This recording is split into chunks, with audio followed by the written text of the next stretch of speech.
யோபு 5ஆம் அதிகாரம். இப்போது கூப்பிடும், உமக்கு உத்தரவு கொடுப்பார் உண்டோ? பார்ப்போம். பரிசுத்தவான்களில் யாரை நோக்கி பார்ப்பீர்?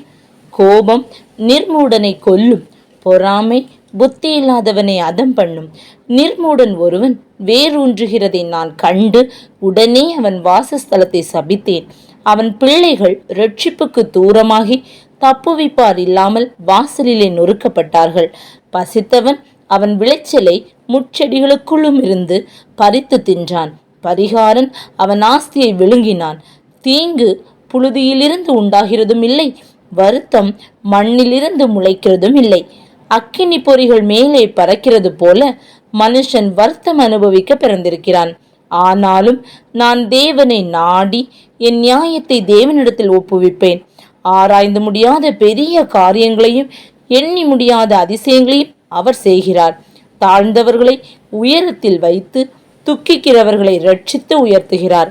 அவர் பூமியின் மேல் மழையை வருஷிக்க பண்ணி வெளி நிலங்களின் மேல் தண்ணீர்களை வருவிக்கிறார். தந்திரக்காரரின் கைகள் காரியத்தை முடிய நடத்தக்கூடாத படிக்கு அவர்களுடைய உபாயங்களை அவர் அபத்தமாக்குகிறார். அவர் ஞானிகளை அவர்களுடைய தந்திரத்திலே பிடிக்கிறார். திரியாவரக்காரரின் ஆலோசனை கவிழ்க்கப்படும். அவர்கள் பகற்காலத்திலே அந்தகாரத்துக்குள்ளாகி மத்தியான வேளையிலே இரவில் தடவுகிறது போல தடவி திரிகிறார்கள். ஆனாலும் எளியவனை அவர்கள் வாயில் இருக்கிற பட்டயத்துக்கும் பெலவானின் கைக்கும் விலக்கி ரட்சிக்கிறார். அதனால் தரித்திரனுக்கு நம்பிக்கை உண்டு. தீமையானது தன் வாயை மூடும்.